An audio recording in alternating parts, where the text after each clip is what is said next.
Two, 1, 2, 1, 2.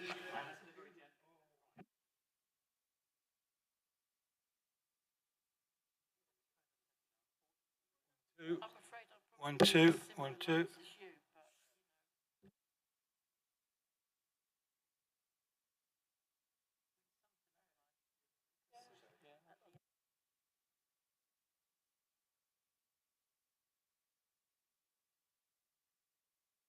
Yeah, but the thing is, you're here to represent Thompson. We're meant to be hearing, aren't we, at some point? They've got a new stick now, it's a bit long.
have been a school teacher. Right. Mr. Gardner, are we ready? Thank you very much indeed. Right. I'd like to welcome you all to the meeting. So first of all, if we can have apologies for absence, please, Mr. White. Thank you, Leader. Good afternoon, members. We have no apologies for this afternoon's meeting. Thank you. 100% turnout, good. Right, declarations of interest. Councillor Jury, please. Thank you, Chair. Can I declare a non-pecuniary interest in item 11 on two counts by virtue of having been previously employed as school bursar in Eastbourne College and also at Mount House School in Tavistock, and two of my children attended Mount Kelly School, but obviously no longer are there. No. Councillor Mott, please. Thank you, Chair. In respect of item number 13, just that I am on the National Park and that I sit on the Planning Committee as Vice Chair. Thank you. Councillor Renders. I would say the same as Councillor Mott. Anyone else? No? Right, off we go. Oh, for goodness sake. It's because... confirmation of minutes, please, on pages 1 to 4 of our agenda.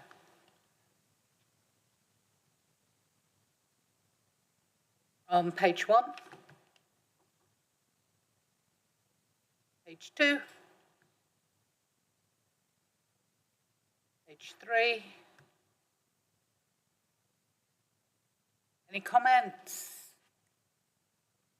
I'm happy to propose. Anyone happy to second? Happy to second. All those in favour, please. That's clearly carried. Thank you, Leader. Thank you. Right. Next on the agenda is items.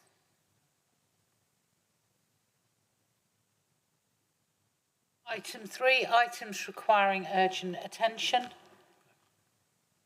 No. We have no items, Leader. Thank you. Public questions. Again, also no public questions. Thank you, Leader. And we move on to item 6, the Hub Committee Forward Plan. The plan has gone forward. Where are we?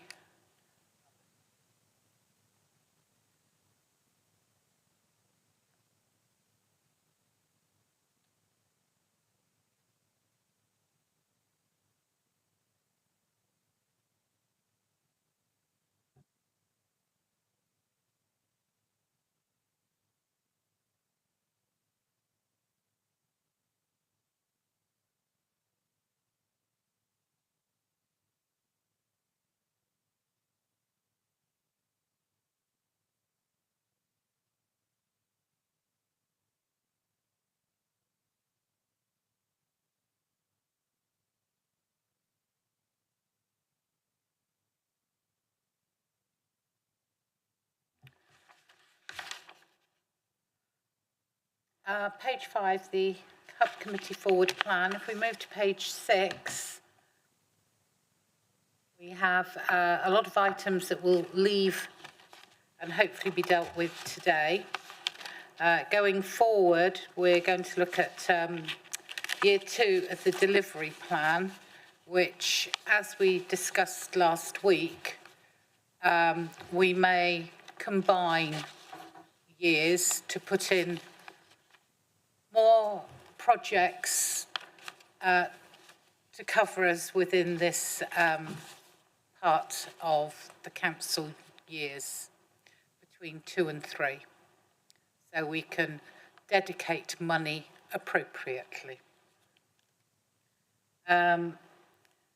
Monitoring plan, draft procurement strategy, month 10, revenue and capital. We get an update on off-street parking order. Assume that's Councillor Elliott and Councillor Bridgewater working together as it's in Chagford. Yep. Tamar Valley and the alcohol public space protection order for his third or fourth attempt to get through. And we've got the Tavistock neighbourhood plan, the housing update standing agenda and the leisure update. So we've got a really filled meeting again for March.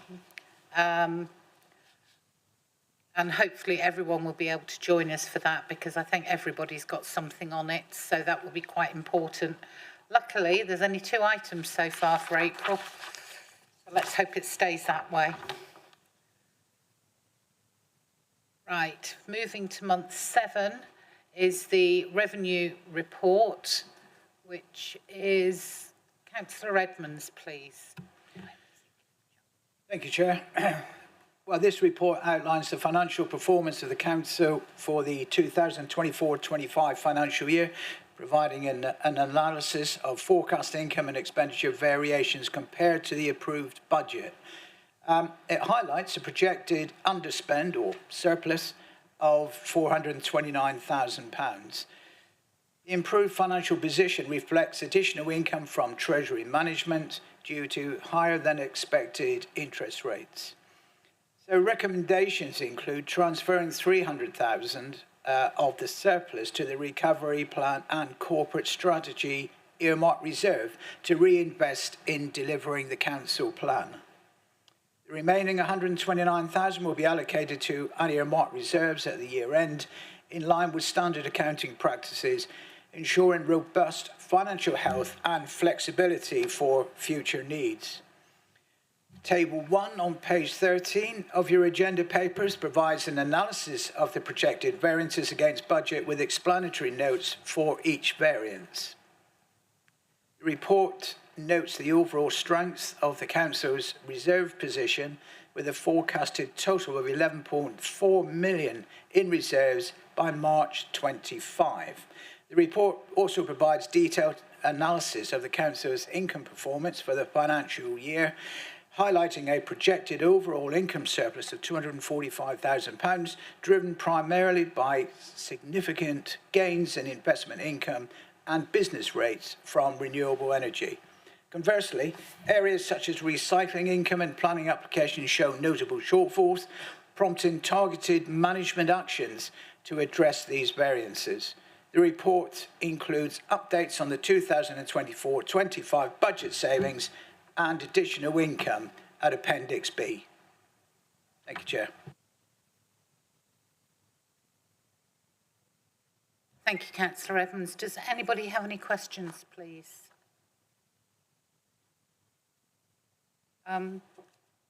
Councillor Elliott, please. Yes, thank you for such a clear report, such a clear written report as well. And it's good to see that we're underspending or in surplus. I just sort of wanted to see if there was any further information about the temporary accommodation costs. That stands out to me as something that is of concern, and it's really good that our team is able to do so well on Treasury management, which helps to counteract those costs. But I just wondered if either Councillor Edmonds or Mrs Buckle would like to just sort of comment on whether you see this as a temporary blip in terms of the homelessness costs, or whether this is something we should be concerned about. Thank you.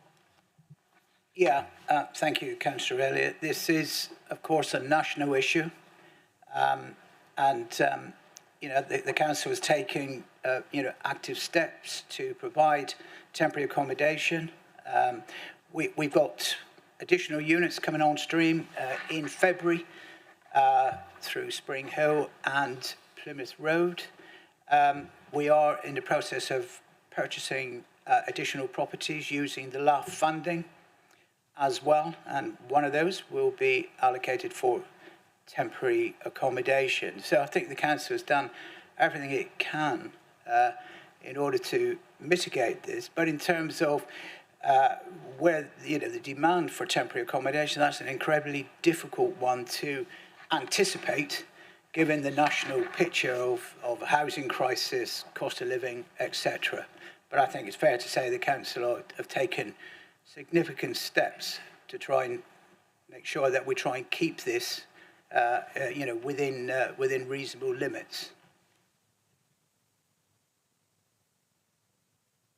Just as an aside to that, although the figures are concerning, they're concerning for every council, as Councillor Edmonds mentioned, it is a national problem. But if you take West Devon and put them alongside all the others, our problem is a lot smaller than most others. We do not have a massive temporary accommodation, not like some of the other ones. And of course, we are addressing, as Councillor Edmonds said there, and we have got some more properties, hopefully in the pipeline soon. I do know that Hastings, I think they're a district council, 80% of their budget goes on temporary accommodation. So there are some councils that are millions and millions. And I did read on the LGA the other day that the rates DWP pay go back to 2011. So they're really not in line with current rents, etc. So the local housing allowance was brought up, but the DWP payment was not. So that does cause a bit of concern. But as Councillor Renders and Councillor Edmonds has said, over the country, it's a huge problem. Ours is a drop in the ocean compared to a lot of councils.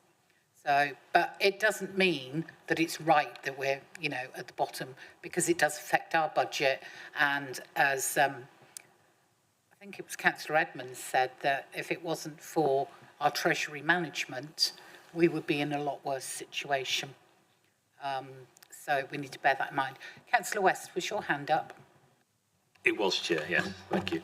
I'd just like to echo what Councillor Elliott said about the hard work that's gone into this, particularly over Christmas period and New Year, all things going on. So thank you to the finance team for that. My question relates to the fact that we've got salary savings of 140,000. And my concern about that was, is that 1 or 2 posts, and how does that impact on the functionality of the council in terms of delivering services, if at all?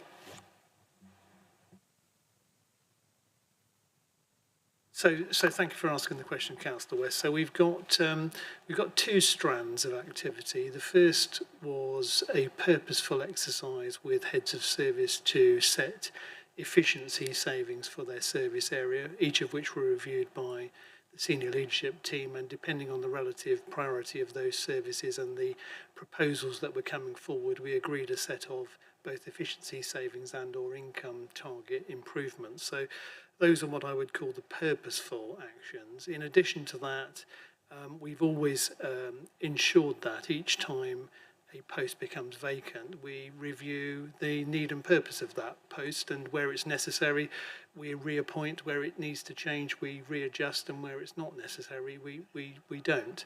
And of course, there is a certain amount of turnover, and that always brings a level of savings. But I'm confident that we have the capacity we need to deliver. And obviously, we keep that under constant review as a senior leadership team, and as we bring forward the delivery plan to Hub, we will take the opportunity to review again the necessary capacity to deliver both our core services and the additional projects within that. So thank you for the question. I'm confident that we've got good systems and processes to monitor that.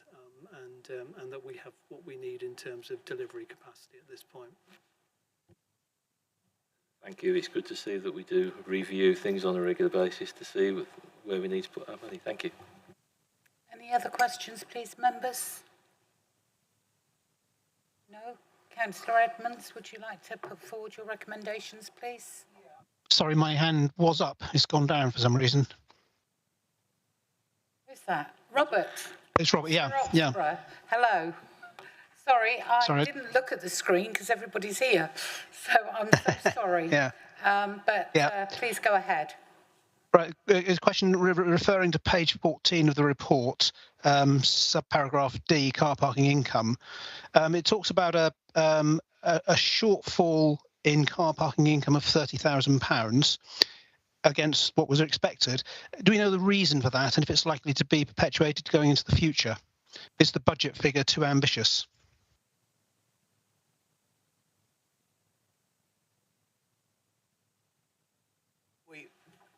I think it is partly budget. We have moved the budget back, I think, to pre-COVID levels. It has, I think, in general, car parking income has recovered well since COVID. There is still a shortfall. Difficult to, I guess that may just reflect, cost of living crisis, what's happening in our high streets, etc., etc. But yes, that budget has been put back to where we were at pre-COVID levels.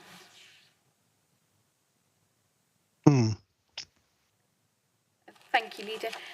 As Councillor Edmonds has said, the budget was increased for 24-25, so the budget is now 1.147 million, and the 30,000 represents a 3% variation on that budget.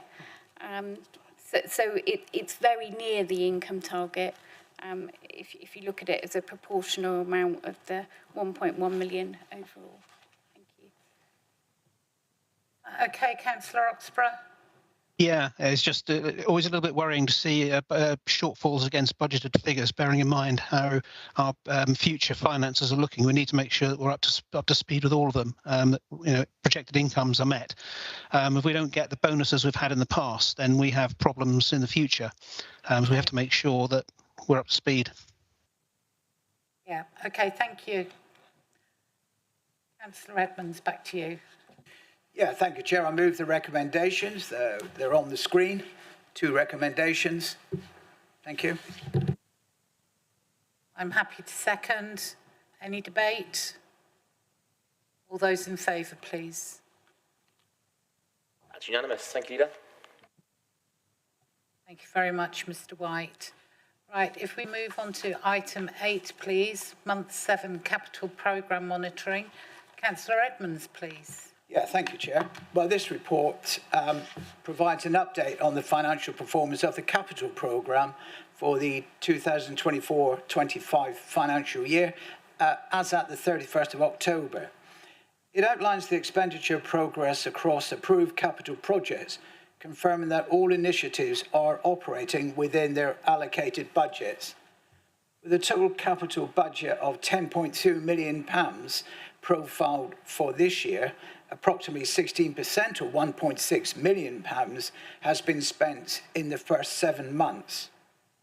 Key projects include the Oakhampton Interchange, funded through a successful £13.4 million levelling up bid, the purchase of 3 properties for resettlement and temporary accommodations, as I mentioned just now.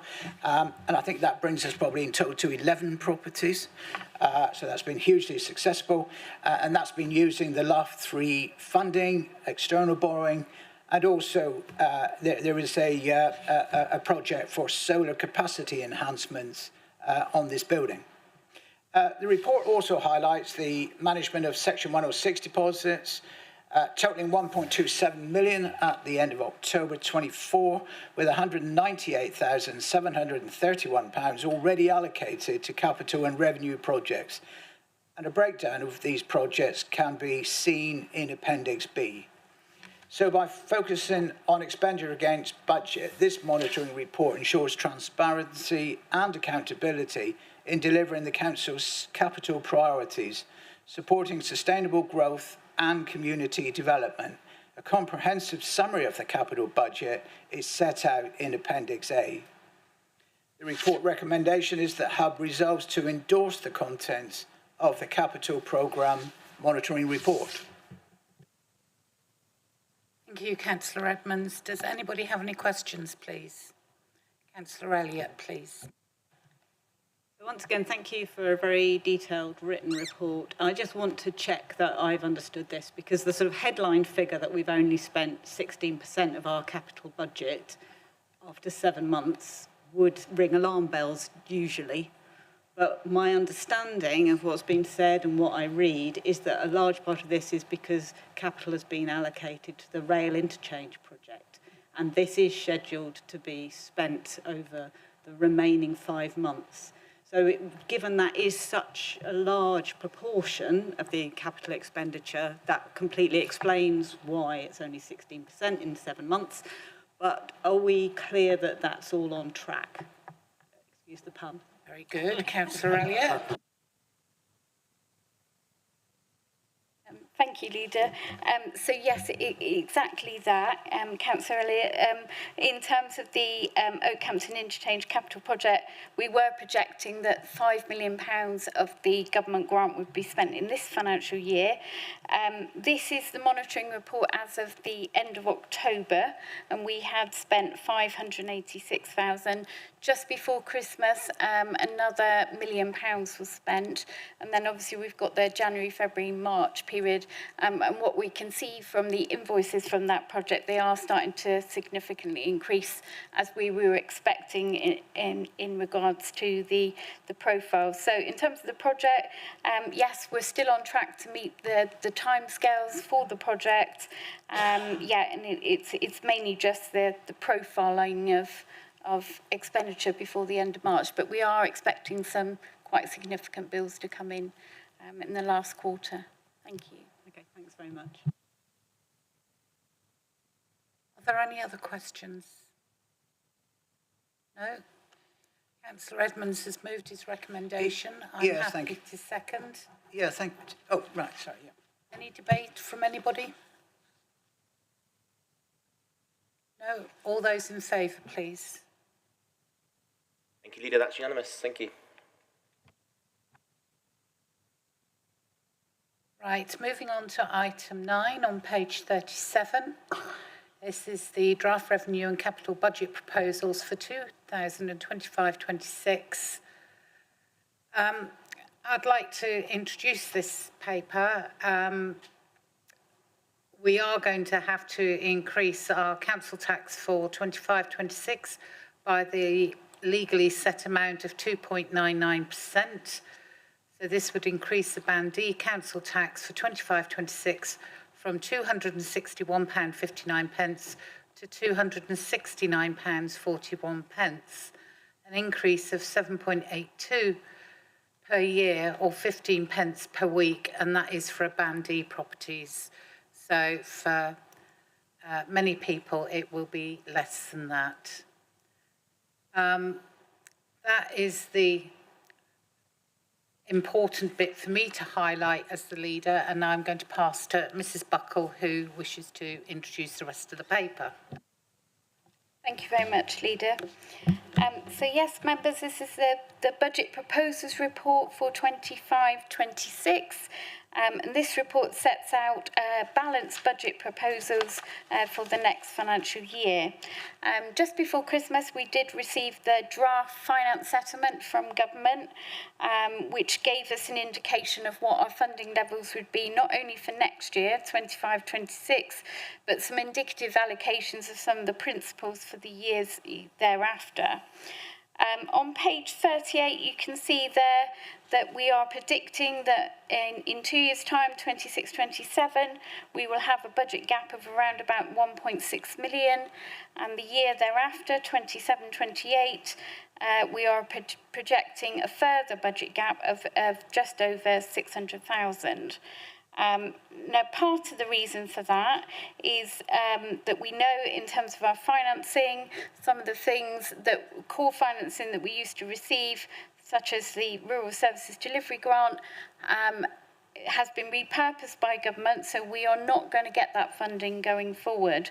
And in our response to the local government finance assessment, which was in the members' bulletin last week, we did make the point about our disappointment that rural grant has been withdrawn, and the impact that has had on the council. And What we've also done is use some modelling tools because we know that the government are going to introduce some finance reforms for 26-27. There is going to be a multi-year finance settlement. We don't know if that's 2 years or 3 years, but that will be for 26-27 onwards. There are also going to be some government consultations coming out in the summer. One will be around new homes bonus. So at the moment, the government have said that new homes bonus funding, this is going to be the last year, 25-26. And we don't know whether there will be any replacement scheme. And if there is a replacement scheme, how will that work? And will the council receive any funding from it? So at the moment, we use that new homes bonus funding to fund the base budget. And obviously, if we don't have that in future years, that further adds to the budget gap, which is what we have modelled in. Going forward in the paper on page 40, that just sets out a bit of the sort of financial background. So obviously by working in partnership with South Hams District Council, that has meant that West Devon has been able to save about £2.2 million annually from that. Going forward, prudent financial management in the past has meant that the council was in a relatively healthy financial position. And going forward, we've just set out there some of the assumptions that we've made, not only for next year, but for the financial years following that. On page 42 and 43, we've set out the additional cost pressures that we know we will have for next year. Those total 1.1 million, and the amount of savings and additional income which have been identified, which total just over 1.7 million. And those are set out in the report. So, for example, we've already talked about temporary accommodation. We know that we will have more employers' national insurance costs for next year, which the Chancellor announced in the autumn budget. And unfortunately, we're not going to be fully compensated by government for those extra NI costs. We think that we will get about 2/3 of those costs back in government grant. In terms of waste and cleansing, we know that we need to put more funding into that service. Around about £300,000, and members considered a report on that on the 12th of November. Moving forward in terms of the changes to grant income and funding sources, that's set out on page 44. So in terms of the minimum funding guarantee, we've had no increase in our core spending power funding from government. So that has been set at zero, and actually we have needed to have what's called a floor payment to bring us back up in terms of our funding, and we'll actually get a floor payment of 611,000 for next year. Government also did announce a new 600 million recovery grant, which they said was to start to correct the unfairness in the current system and lay the foundations for future reform. And our allocation from that has been 63,000. And I've set out in the report where the sort of largest allocations of that funding has gone. For example, Birmingham, 39 million, Leeds, 20 million, Liverpool, 20 million, and Manchester, 19 million. Going forward in the report in section 4, that sets out the council plan, and members will consider the year 2 delivery plan at the March Hub Committee on the 11th of March and at council on the 25th of March. We've got a paper further on in the agenda with regards to the second home's council tax premium. Our share of that, West Devon's share, would be just over 80,000, and it's recommended to transfer that into a reserve for housing initiatives to further the council's housing priority. We have a section there on reserves, and there is a recommendation in the report at number 10 that members ask the senior leadership team to carry out a review of earmarked and unearmarked reserves and to include that as part of the month 10 revenue budget monitoring report. I think those are the main points within the report, Leader. Thank you. Thank you very much, Mrs. Buckle, and thank you to you and your team for getting this all together for us and being able to read in an easy manner. Does anyone have any questions for Mrs. Buckle, please? Councillor Jury. Thank you, Chair. As usual, excellent report, and we know we've all had engagement in this all the way through. I must admit, I was, as we were going through the process, thinking, how are we going to balance the budget? The loss of the Rural Services Grant, the National Insurance contributions increase, which is both an external factor as well as an internal factor in terms of increasing our costs.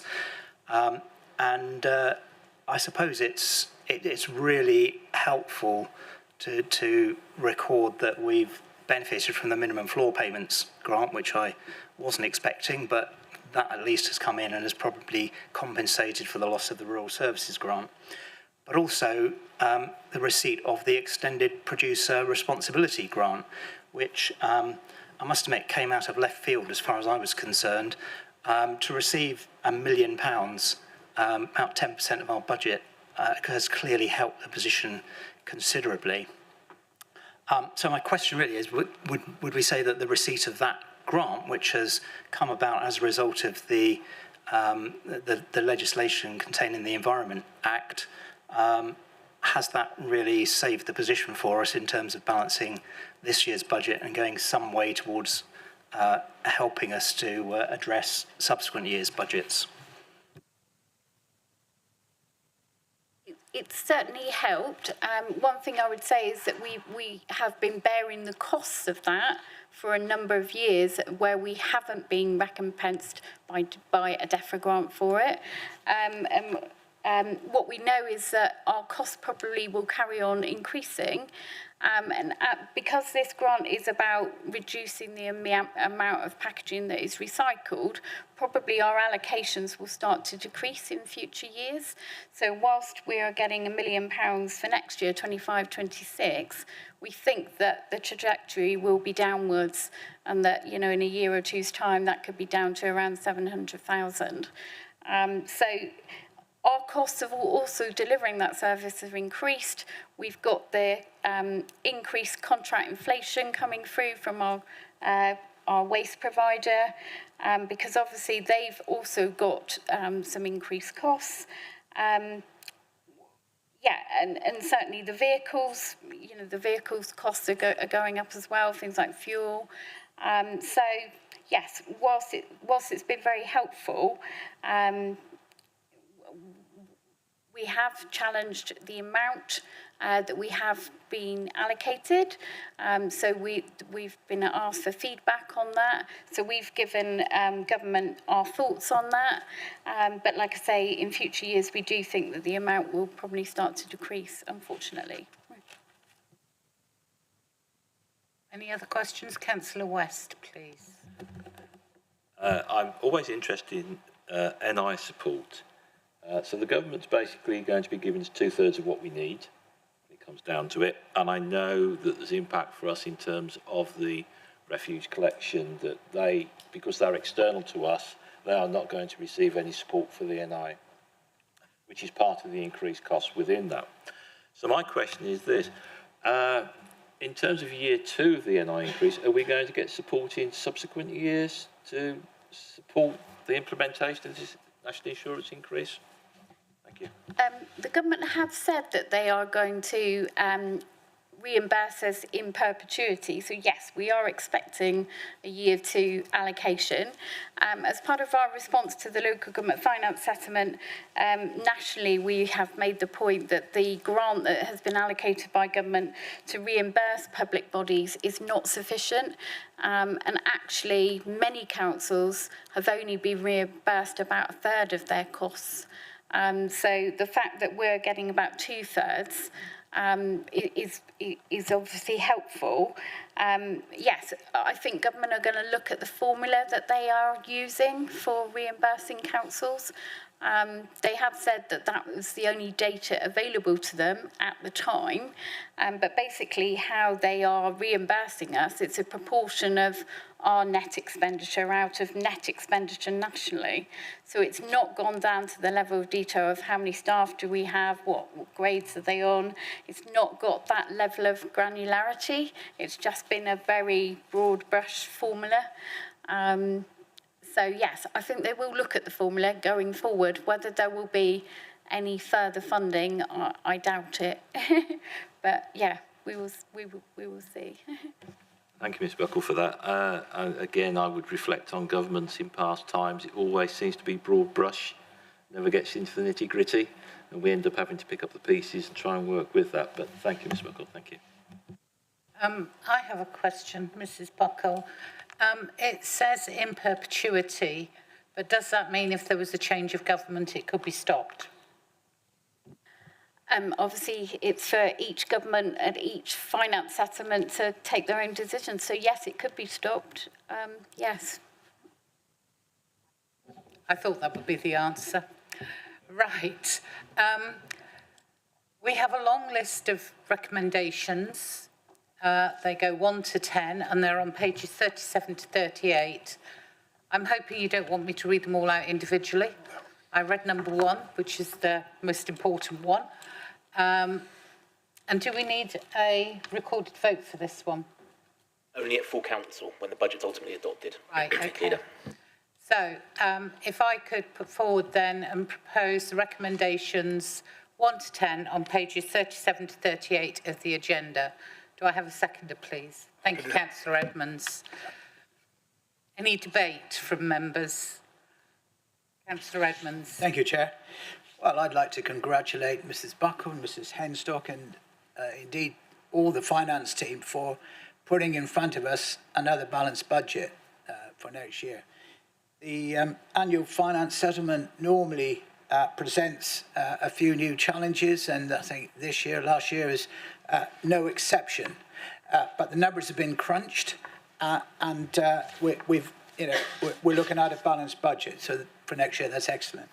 But I am mindful that the following year, a budget gap of 1.6 million, and I'm sure we're all mindful of that. And as far as I can recall, that's probably the biggest budget gap that I've seen in a single year since my time here, which is, I think, coming up to 10 years. So we have to be mindful of that, and that will present its own challenges. So I'm very happy to support the recommendations, to support the continued prudent approach that this council has followed, and the finance team, to prepare us for what might lie ahead.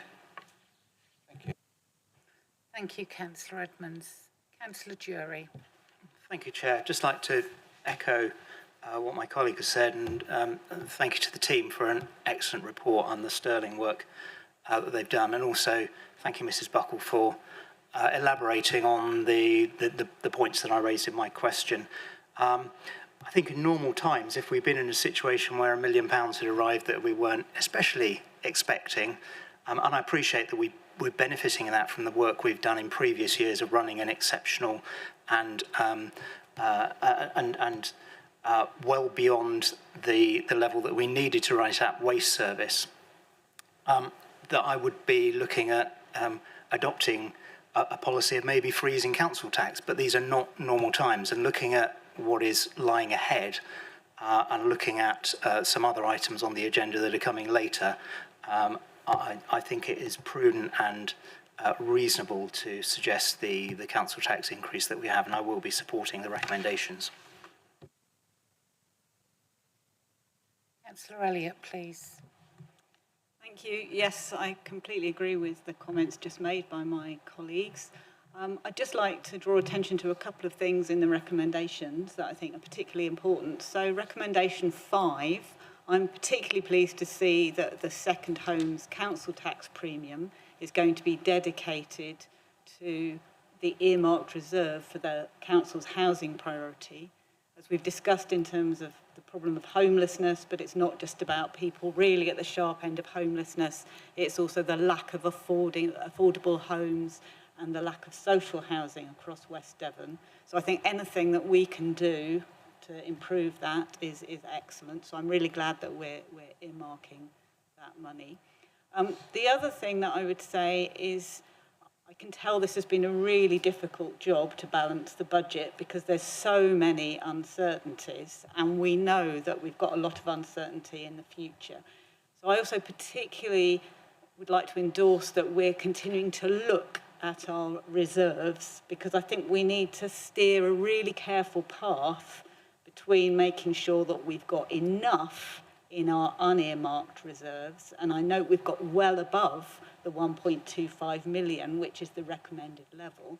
So we need to make sure we've got enough, but we also need to make sure that month by month we're really delivering for the residents of West Devon. So we don't want to squirrel money away that we should be investing, and particularly if we can invest money in local communities, in capital projects that will end up saving money. So I think taken as a whole, this is a really good set of recommendations, and thank you for your work.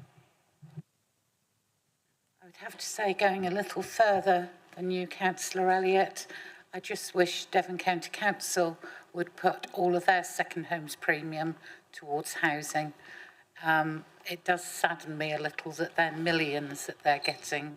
I think it's 18 million I've read now, it was 20, but it's come down to about 18. I just wish it could all go into housing. It would make such a difference across Devon. Right, if everybody's okay, Councillor Moody. That's all right, yeah. Leader. Just the other thing, I too would like to echo everyone's views of how well our budget has been presented, how we monitor our spending. We're looking after taxpayers' money. And I think for anybody who's watching today, it's important to keep highlighting that of the council tax, we keep 8%. 8p in every pound is, sorry, has that increased? 11. 11%, or it used to be 8%. 11% is that we keep. The rest of it we give to other authorities. And I think that a lot of people still believe that the council tax is kept by us. And sadly, it isn't. No, we just collect it all and we have to nag to get it in. But actually, as you quite rightly say, we only keep 11% of it. So not so great. Right. If everyone's finished the debate, recommendations have been moved. Councillor Edmonds seconded. All those in favour, please. Thank you, Leader. That's unanimous, the 10 recommendations. Thank you. Thank you very much, everyone. Oh, my computer's...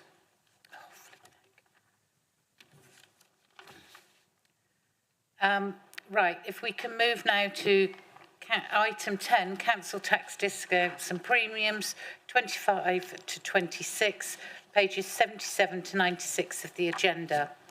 I'd like to introduce this item, and the report recommends the council tax discounts and premiums which will apply for the 2025-26 financial year.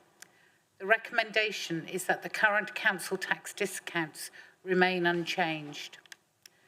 The report reconfirms the council's intention to charge a council tax second homes premium, recognising that the key impact of second homes is to remove a significant number of homes for local people in the borough. The report confirms the premiums applied to long-term empty dwellings, again to encourage them to be brought back into use.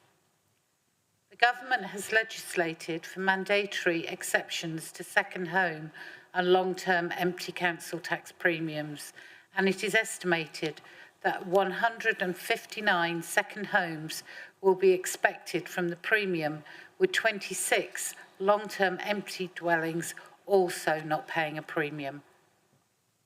The council recognises that there are local circumstances where it is inappropriate for a council tax premium to be levied. This may be because the dwelling is unsuitable to be used as someone's main residence, or there may be specific circumstances which makes the dwelling difficult to sell or to let. The council therefore proposes further discretionary exceptions set out in the guidance found in Appendix A. It is estimated that 23 properties will be eligible for a second homes discretionary exception.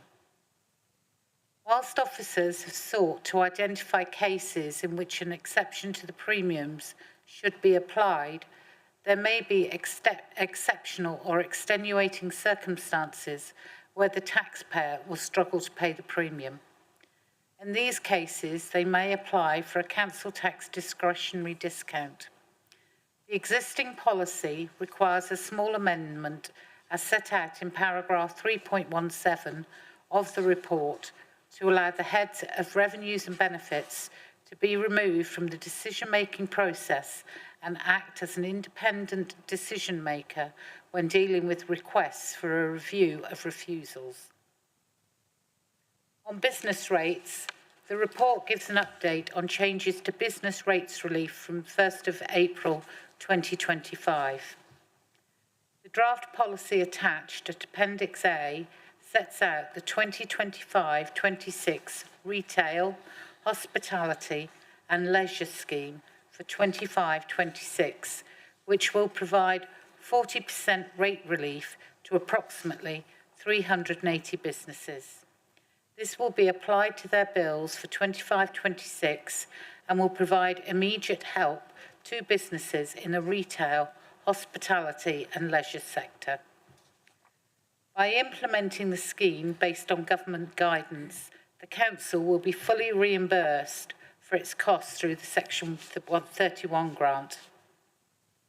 The Council's discretionary rate relief policy, which was agreed in March 2023, requires an amendment to implement legislation which prevents private schools from being awarded rate relief from the 1st of April 2025. It is estimated that this will affect one private school in the borough across 3 school sites. The policy also needs amending to remove local newspaper relief from the 1st of April 25. Officers will work with the newspaper concerned to identify if they are eligible for support through other types of rate relief. It should be noted that the policy is otherwise unchanged and the Council will continue to award rate relief to charities and non-profit making organisations. The report also provides a brief update on the changes to business rates announced at the autumn budget, which will be effective from the 1st of April 2026. These are primarily intended to provide permanent support to the retail, hospitality and leisure sector. Officers will provide further updates to members as and when necessary. Any questions, please? Mr. Molyneux. Only, Leader, to point out that you presented both reports there, item 10 and item 11. I got a bit carried away then. Yeah, that's all I was just going to say, if people were getting confused. Okay, sorry, head down and got on with it. It's okay. Councillor Edmonds, please. Thank you, Leader. The discretionary exceptions, I recall that in the past, maybe it was around some of the COVID grants, that where there were discretionary reliefs, we kind of worked with other councils across Devon to reach a consensus on those discretions so that we'd have a consistent approach across the county. I wonder if that's the case with this one. We have had some conversations. We certainly had a conversation, not within Devon, but we've had a conversation with Cornwall Council in terms of their approach. I think the general position across Devon is that most councils aren't actually going to offer any discretionary exceptions.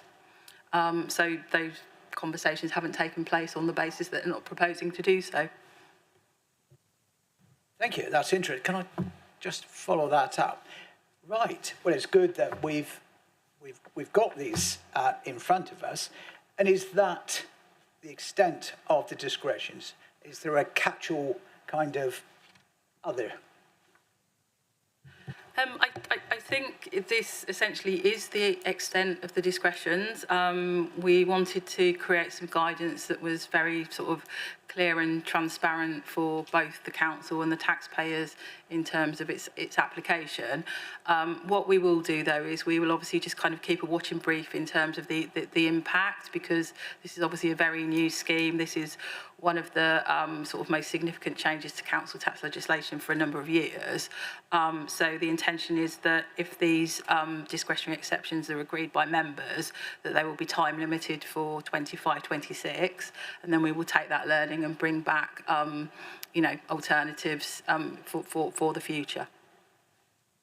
Sorry, just to be clear and make sure I understood that.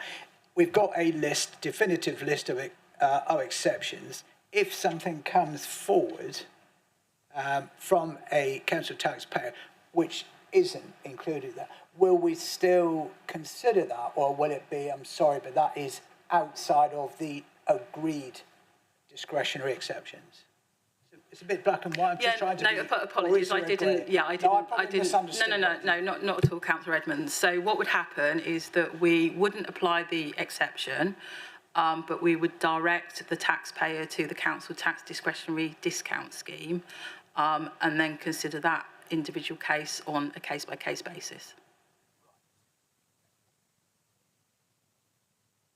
Just following through from that, Mrs. Hotchkiss, would there be a set of standards? So actually, we are standardised in the discounts that we can offer, as exceptions type of thing, because otherwise we could have everybody applying.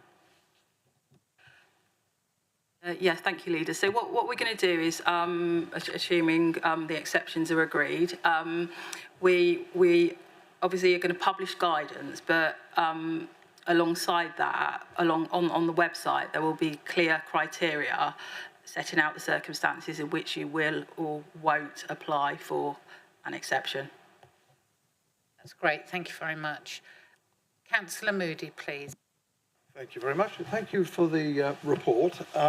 Just a question I've got is, we're getting confused with exceptions and exceptional circumstances. There's a lot of terminology that's rolling into each other. And I'm glad that we have that a resident has an ability to apply for an exemption because of exceptional circumstances that may not be included in the prescribed list.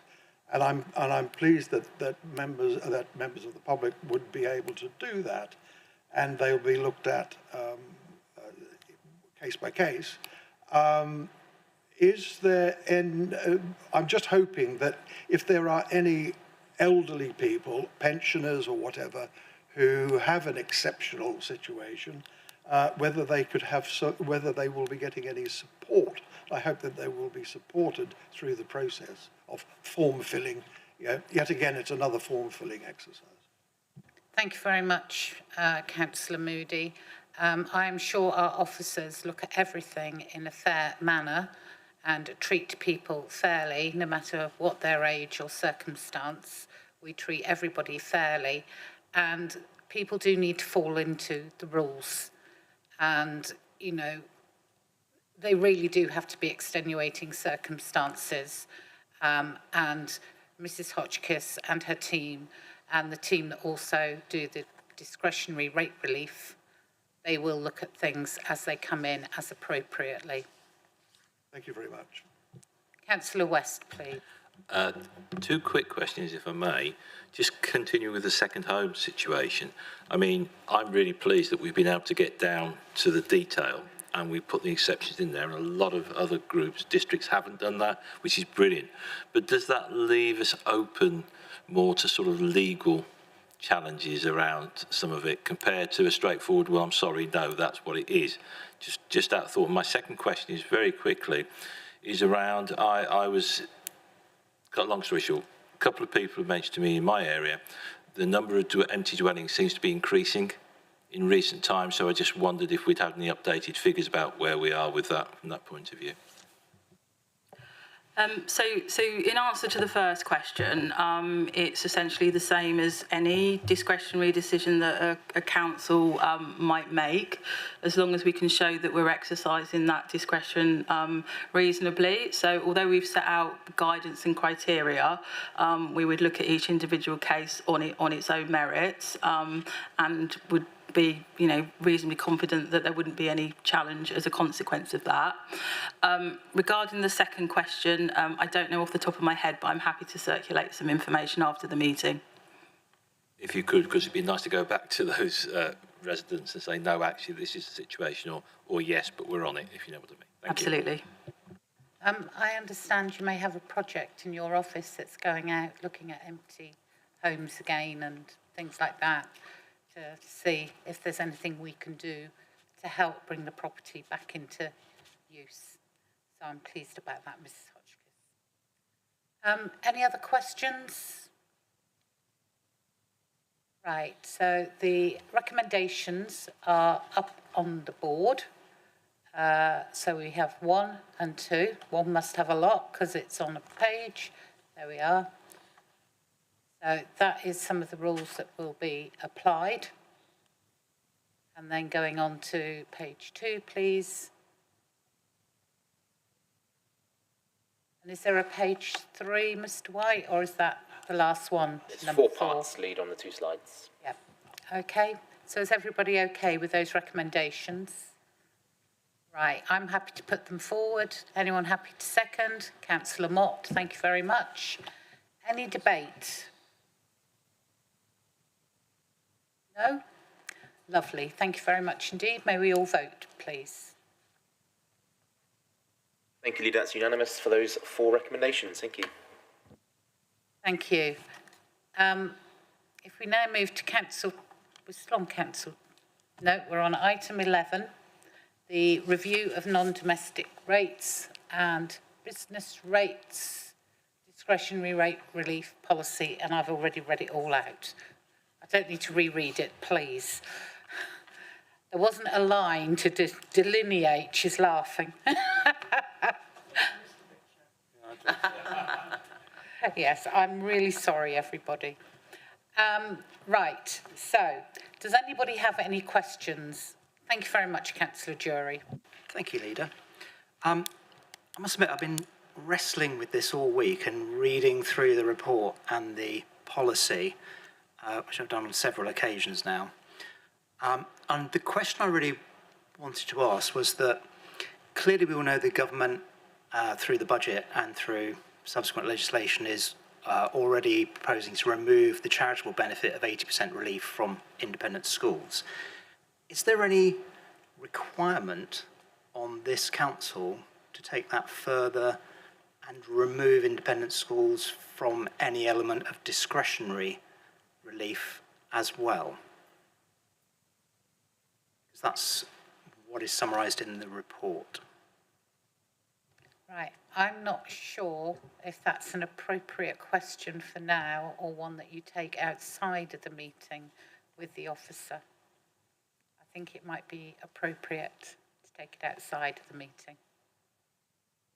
It's quite a straightforward question, Chair. Ms. Hotchkiss. Well, any non-profit making organisation could apply for discretionary rate relief, and we would obviously consider an application based on the information that was presented. Thank you. Am I right to follow up, or would you rather deal with something in debate? You may follow up, Councillor Jury. So the follow-up then is, I then don't understand why we're singling out one particular business to remove them from a discretionary facility, which should be discretionary, when the same policy also allows them to apply on the basis of being a not-for-profit organisation, because it does seem that there are some inconsistencies within the policy if you read it that way. We're essentially implementing government legislation once it's gone through parliamentary process, in terms of protecting the financial position of the council. We wouldn't necessarily want to give that organisation discretionary rate relief, but that would be ultimately, in the event that they applied for discretionary rate relief, we would consider that application based on the policy.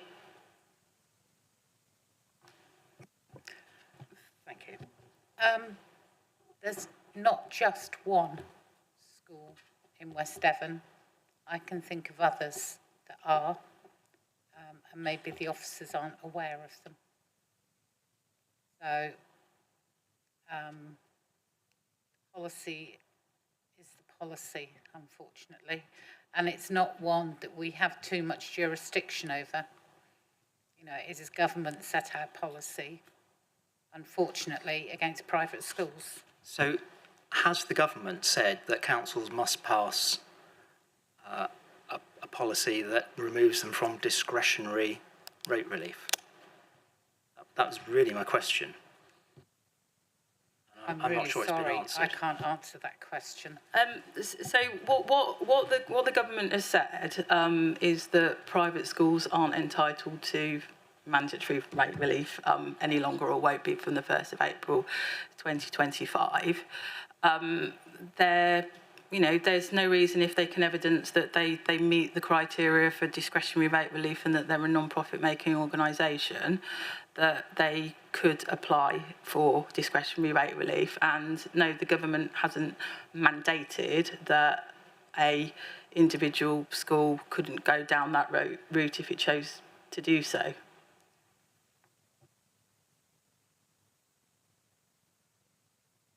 Okay, Councillor Jury. Yeah, it just seems that in that case, there's no point in including it in the policy, because we're saying they can't apply, but then we're saying they can apply. It just seems confusing.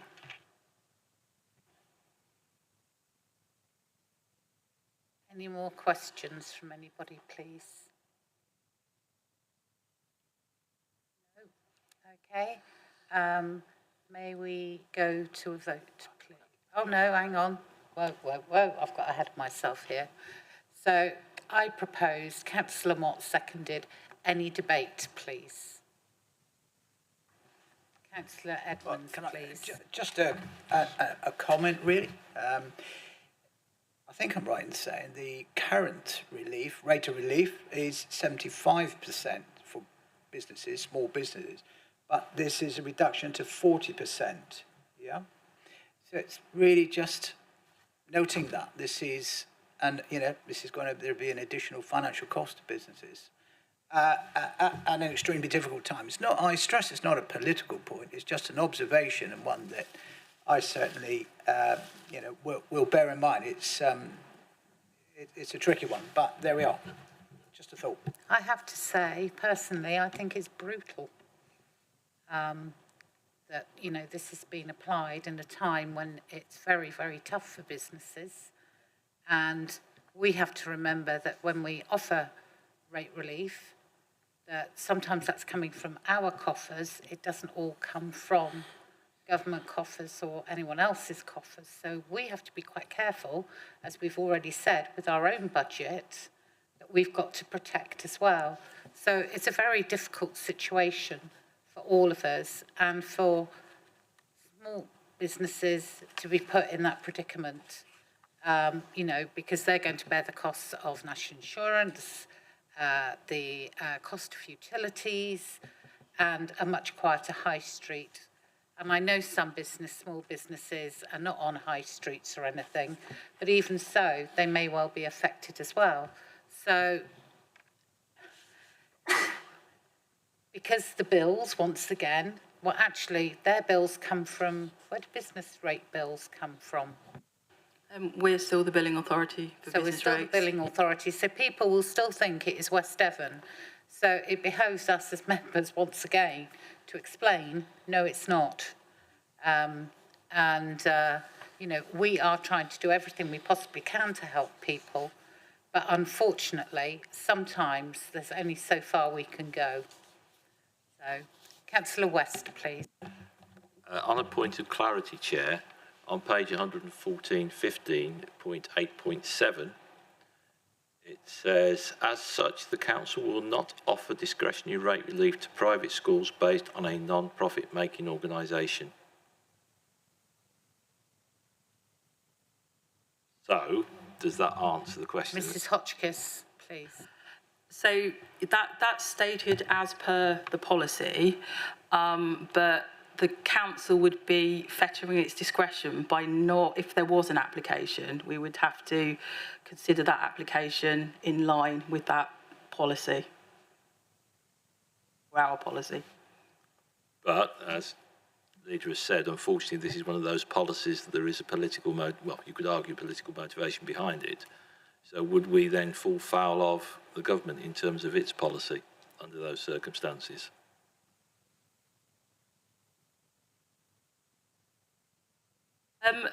We have a discretion on a local basis from April 2025. Once that legislation comes in, we can't give mandatory relief. In terms of the discretionary element, that's a discretionary decision for the council. Okay, and then I'm misinterpreting that last sentence then I read out, am I? As such, the council will not offer discretionary rate relief to private schools based on a non-profit making organisation. Am I misinterpreting that? No, not at all. So what we're saying as a council, assuming members agree to this, that we won't give discretionary rate relief to private schools. Thank you. Can I bring Mrs Buckle in first, Councillor Jury? Yes, I think what the policy is saying is that we wouldn't automatically offer that discretionary rate relief. But there is still the option, as Mrs Hotchkiss has said, is that if an application came in, then that could be considered by the rate relief member panel.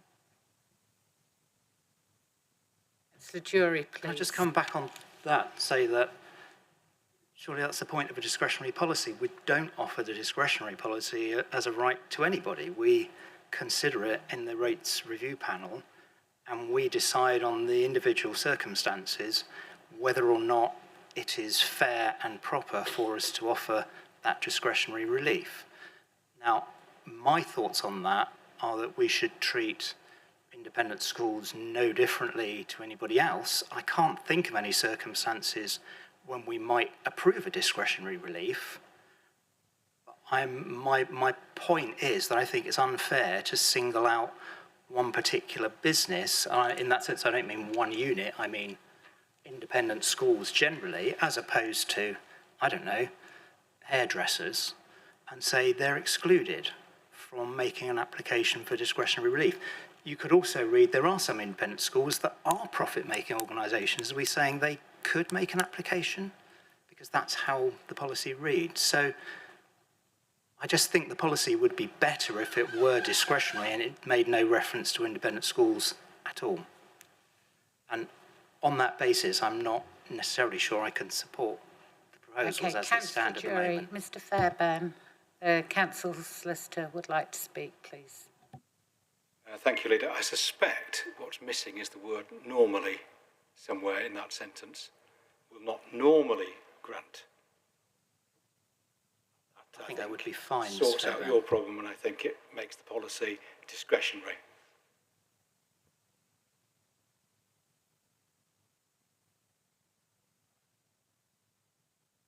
We are saying then in the sentence, will not normally offer discretionary rate relief on 8.7, page 115. Is everybody happy to accept that? Yep. Okay. Any further debate?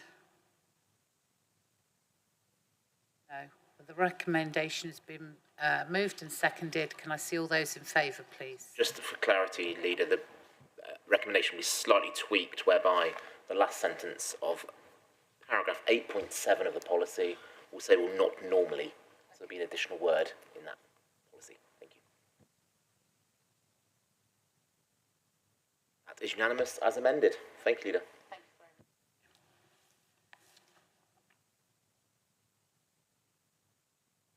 Community, item 12, Community Wellbeing and Engagement Strategy, pages 121 to 146. Councillor Elliott, please. Thank you very much, Leader, and I'm really pleased to be presenting this paper. This is a very different paper from what we've been discussing so far in Hub. We've been discussing a lot of very important things about finance, but this is more about boots on the ground and what we're doing in communities. So to provide a little bit of context for this, for many years as a council, we've done a lot to support different local communities, and we live in a very heterogeneous borough of West Devon. So we've done things, and we do things like helping communities, helping parishes to set out neighbourhood plans, neighbourhood local plans.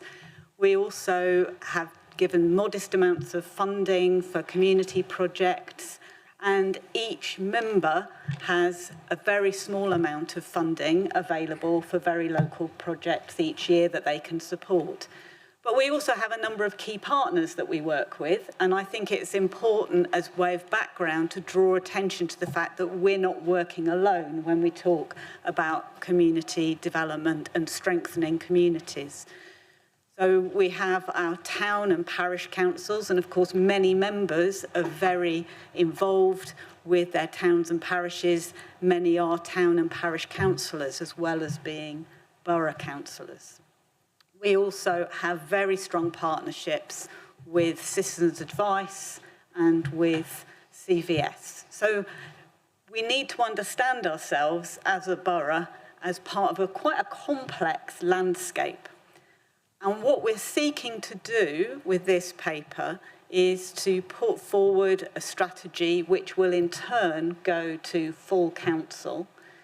And the aim of the strategy is to give some clear direction in terms of our priorities for future work with communities. But it's in no way to be read to say that we're doing a handbrake turn and doing things completely differently. It's more about, what's our vision for the next 2 or 3 years. So I'd like to briefly summarise the 3 main objectives within the strategy, and then some sort of very practical ways in which we want to achieve those objectives. And then I'll finish off by saying a little bit about the team, and it's really good to see Mr. Hawke and Susanna Hunter here around the table to help answer any questions of members. So the 3 main objectives in our strategy are firstly inclusivity. We need to be aware of the great variation across the borough. So people live in very varied geographies. I live in a tiny hamlet. Other people are lucky enough to live in Tavistock or Oakhampton. And of course, as people, we're very varied. So we have quite a lot of very elderly people across the borough, partly because people are quite healthy and live to be a ripe old age, which is great. And if we look at some of the data from the census, it's great to see that nearly 50% of residents say that they're in very good health. But we've also got 7.3% of residents saying that they've got a severe disability that actually affects their daily life. So we need to make sure that we're really inclusive in anything that we do with communities. The second objective in the strategy is to create stronger and more connected communities to make sure that we're really resilient. And we saw with COVID how different communities pulled together and supported each other. We've also seen, I think, in the last few days with trees coming down and flooding, how people support each other. And that's partly about knowing your neighbours, but in order to know your neighbours, you've got to have a bit of structure there. So I think it's really important that we have a role to play with key partners to make sure that we're making our communities as strong as possible. And then the third key objective within the strategy is to maximise people's health and well-being. Here we're not just talking about physical health, but mental health, of course, and flourishing. We know what a strain there's been on the farming community and how important it is to support farmers' mental health. And we also know the terrifying statistics about mental health problems amongst our young people. So again, very varied community, and it's important that we keep that front and centre. So those are the 3 main objectives in the strategy. And then we go into a little bit more detail in terms of 5 ways in which we're going to achieve those objectives, which I'll just go through briefly now. But again, to say this is all to be done in partnership. So firstly, we want to create a local engagement network to make sure that we're sharing best practice across the whole district, the whole borough. and also to make sure that we're hearing individual voices from our residents. Secondly, we're already supporting a number of local wellbeing initiatives and community groups, and we want to strengthen, deepen that support. Thirdly, we think we have a good part to play in supporting people to volunteer and giving people a sense of civic pride and belonging, even encouraging people to become part of local government, to be representatives for their local communities. But we heard a very interesting presentation by Citizens Advice a couple of months ago, who really highlighted the fact that their number of volunteers halved during COVID and is only just sort of bobbing around at that 50% level. So as a borough council, we could probably be doing more to encourage our residents to take up opportunities for volunteering. So that's number 3 of 5. The fourth one is about making sure that we've got the physical infrastructure within our communities. So safe and accessible places where people can meet and where you really form those bonds that mean that communities can thrive. And there's been an excellent piece of work done by Devon Communities Together last year where they did an audit of village halls, very detailed. They managed to do a survey of 33 of the 39 village halls across West Devon. And we could really use that as an evidence base to make sure that if we do have any spare funding, when we've looked at our reserves, that there could potentially be some local investment to strengthen local communities. And the fifth one, which sort of follows on from that, is we've been trying to maximise the insights that we get from data that we have.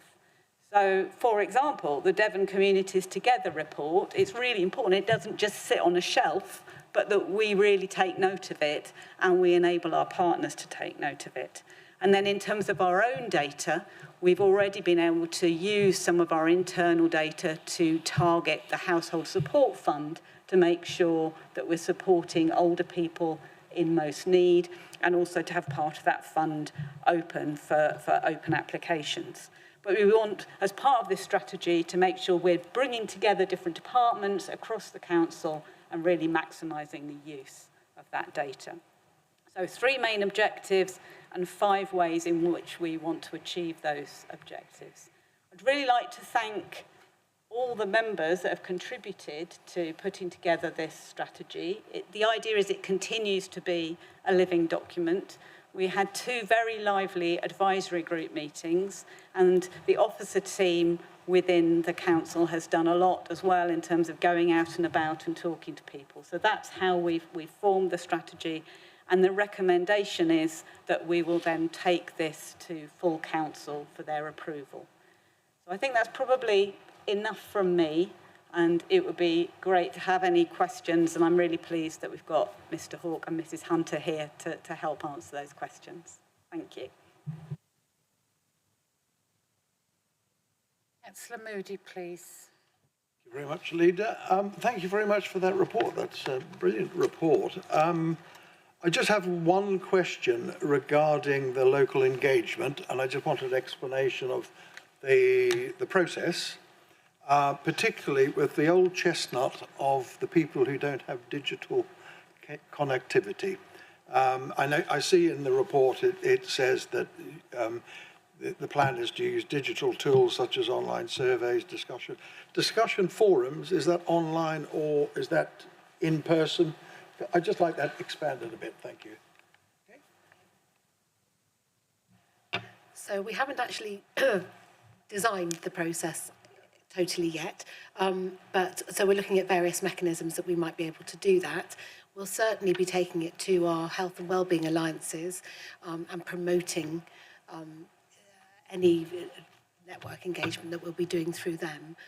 But as soon as we've designed the process, I'll be very happy to come and talk about it. But that would be really helpful. Is another report going to come back to council at some point about that?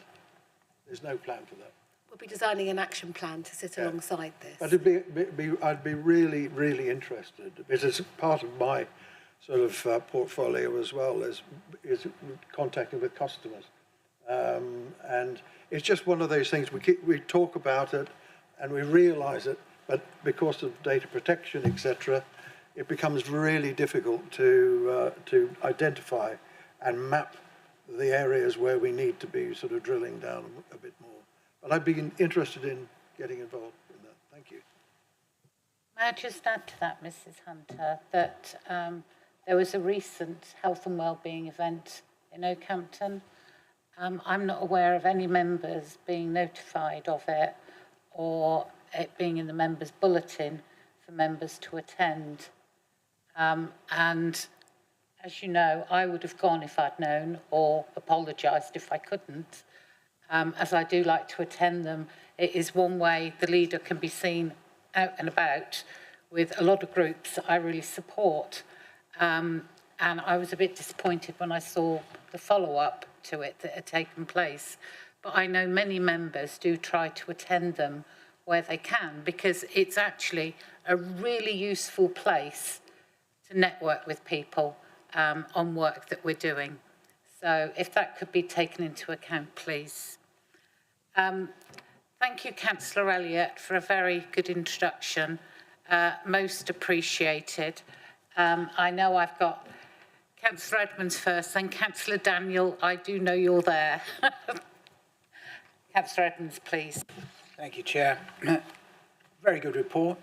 Yeah, just what we need in many communities. So I do know that many communities already are very active in doing this stuff, but others I observed, particularly since COVID, things fell away during that period and have not restarted. So I think there's a gap there. I think that might be really helpful. And in terms of promoting this around our towns and parishes, I can think of no better person to do that than ward members. We are in the heart of the community.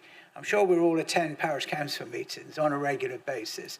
So my question is, are we developing some sort of programme or presentation document that might help members, certainly might help us to all get a consistent message out there, and making sure that we keep hammering on that message on a regular basis to try and encourage parish councils to buy into this. And I guess my final point is, and I totally agree with your comments around village halls and community centres. They're absolutely essential. In a lot of my ward, it's the only public building that, there's no shop, there's no post office, there's no pub, maybe a church. But the village hall then becomes the centre of the community. So I've always been very supportive of that. But we've already got something in place. We used to have a parish hall fund, I believe. That's morphed into the community project fund. So we've always had funding available for that type of project. So, as you say, if money becomes available, then maybe the mechanism is already in place. It's simply perhaps reconsidering the budget to satisfy demand. If we can get communities to buy into that and take that opportunity of improving their halls, then that is already in place. It's simply, have we got enough money to support the projects that may come forward? So if I can respond to those points. So thank you so much for your support overall for this. I think you make a very good point about having a sort of toolkit or some resources that individual members can use.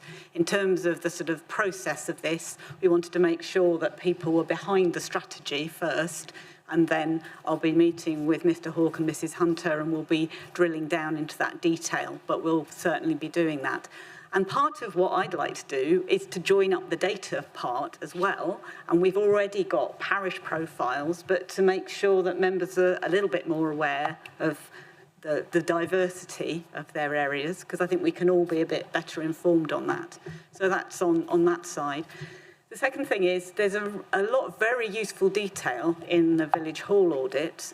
So one of the things that really struck me was how, although village halls are often central, people find it difficult to know how to promote them, how to get enough bookings. And I think there was only like 3% of village halls are booked between 75 and 100% 90% of the time.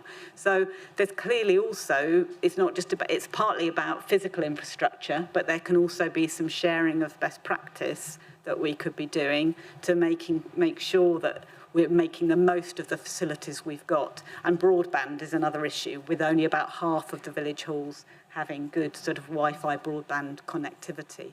So I think, thank you very much for your comments, and we'll certainly be taking those forward. One of the other issues for village halls, though, is getting a village hall committee together that actually stays together. I know my mum, where they live, their village hall has gone down to one person, and that one person doesn't want to be there. So, you know, the village hall is hanging by a thread.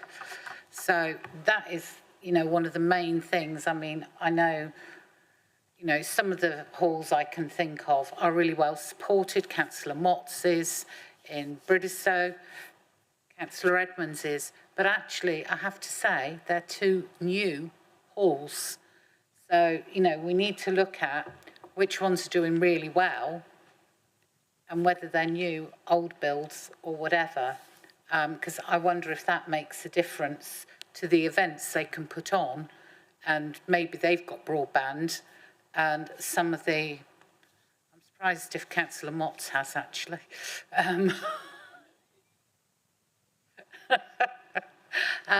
But wonder if that makes a slight difference. Councillor Moody, please. Thank you, Chair. Yes, the other thing, I think that the point you're making about voluntary shortages is really important, and that engagement is really, really necessary. And I also think that it's getting younger people involved, because, you know, it's the grey warriors who normally take up the cudgel when it comes to things like this. But it may be a way of including young families with children, sort of mother and father parent groups or whatever, fundraising for something for a local community target, to, you know, whether it's resources for the local school or whatever, and that maybe involve younger people to get involved in that system. Thank you. I know we tried to encourage it at the football club, but I have to say I've been there for 30 years and I'm desperately trying to retire and it's not working. So, yeah, it does become really difficult to get people that will be involved, but not only be involved, stay loyal and don't just disappear after a year or two. But as I say, I'm desperate to retire after 30 years. Councillor West, please. It's more debate than question, Chair. Am I right to carry on? Yeah. I think, sadly, it wasn't just Cabot with the CVS as well that were talking about the issues about recruitment. Okay for me to carry on, Chair? Yeah. I just realised I forgot Councillor Daniel. I do apologise. Take the floor. Thank you, Chair. I can't see you, Lynn. No, I'm sitting behind Jeff, that's why. I just really want to reiterate mostly what we've already said about how important village halls are to small rural communities and towns where there are no other public spaces. And, you know, a lot of our village halls are very run down. I, for one, have spent all of my locality budget supporting the 3 village halls in my ward because they've had thousands of pounds worth of repair to find this year. And I really want to make sure that we've got enough information on grants, as well as us providing small grants, so that they can continue to function, because a lot of them have got poor insulation, they're not very accessible, some of them haven't got car parks, so, you know, they are struggling. And also, as we've mentioned, volunteers to actually run them a short supply. So anything that we can do to help, I think, would be good, because if the village halls don't function, then so many other groups, people to join won't function either. So they're really key part of our strategy. And my question was, what can we do to enhance this? But I think Councillor has already answered that. Thank you. At that point, I think I'm going to bring in Ms Jenkins as she sat there. Dill, if you could explain the village hall grant that we have, so members are aware of it, please.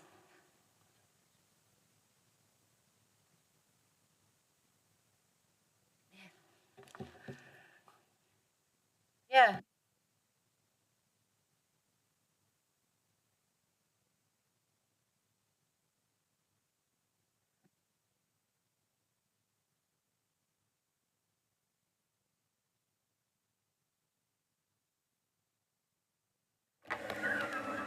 Thank you, Chair. Yes, West Devon ward members are allocated annually £1,000 in their Sustainable Communities Localities Fund, often abbreviated to Members Fund.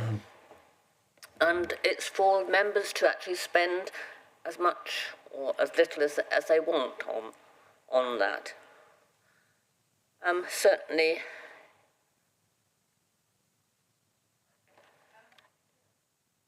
Bill, I was hoping that you were going to mention about the village halls section pot that we have, that you send me emails asking if I will sign some of them off.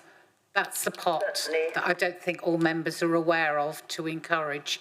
I know it usually has a waiting list, but it seems to be the same people who keep applying. That was the pot I was hoping you'd explain about, please. You send me emails asking if I will sign some of them off.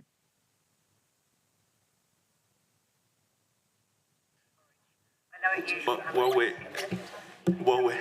are you okay there, Dill, with technical? If not, I can certainly take that one. Seems like Dill's having some technical difficulties there. But yes, we have a community capital grant fund, which is £25,000 a year. Looking at Dill, to award to community, is it 30?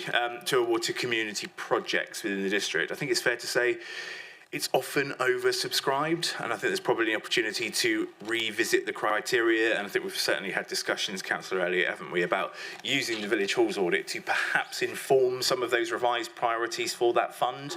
But a really positive grant fund that is available to our community groups, but I think we just need to put some prioritisation around it, because £30,000 really doesn't go far when you're looking at capital works. So hopefully that addresses your question, Chairman. Yes, thank you. It does. And as I also said, I know from speaking to Mrs. Lord that it's often the same parishes that apply year after year and are always on the waiting list. And that's where we've got to members here who are listening, and I think we could put something in the members' bulletin just to remind members that in April this pot is available for your parishes. And when we're looking at bids, I think we ought to now set a date for when they can come in from, because they seem to just drop in whenever within a year. And I think that is a bit more sensible, because then we can eke out maybe some of the ones that get money every single year from us, and we can look at others who maybe haven't applied ever. So I think that would be a more sensible way to do it.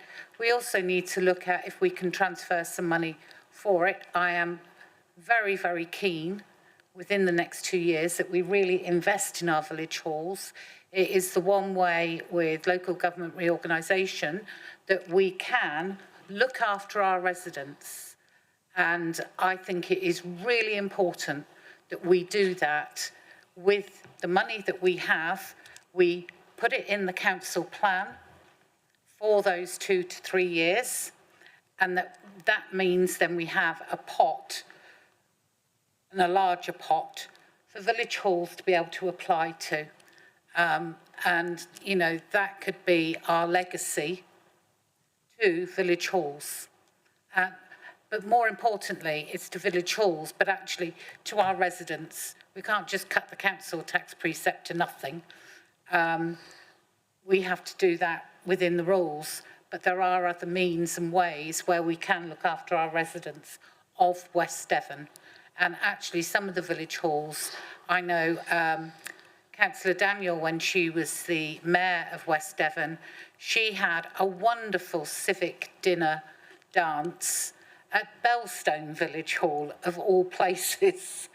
But Councillor Jury was there and Councillor Moody. It was a really good night, and it showed off the extensions and improvements that Belstone have made to their village hall, because I remember it as a teeny tiny place, and like Councillor Edmonds has a new lovely village hall, but the church hall I always remember, because that's all Lifton had at the time, and probably the same for Bridestow, a church hall. So my other bent, while I'm on it, is I don't understand when new communities are built that under Section 106s that a community hall is not part of these developments. For elections, it would help immensely and save people having to travel to go and vote if there's a community hall within that area that is being created.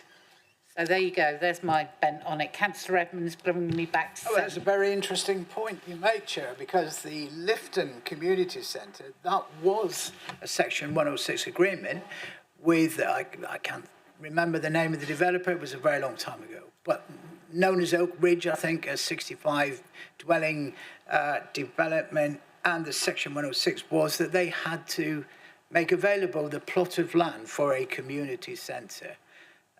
So it can be done, and I think you're right, it is one that should be borne in mind when communities are faced with new development.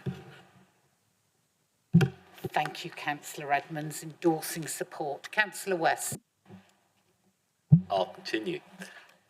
Just on that comment about halls, I mean, Dowsland is a very good example whereby there was a village hall designated, but it never happened, and the developer built an extra bungalow instead.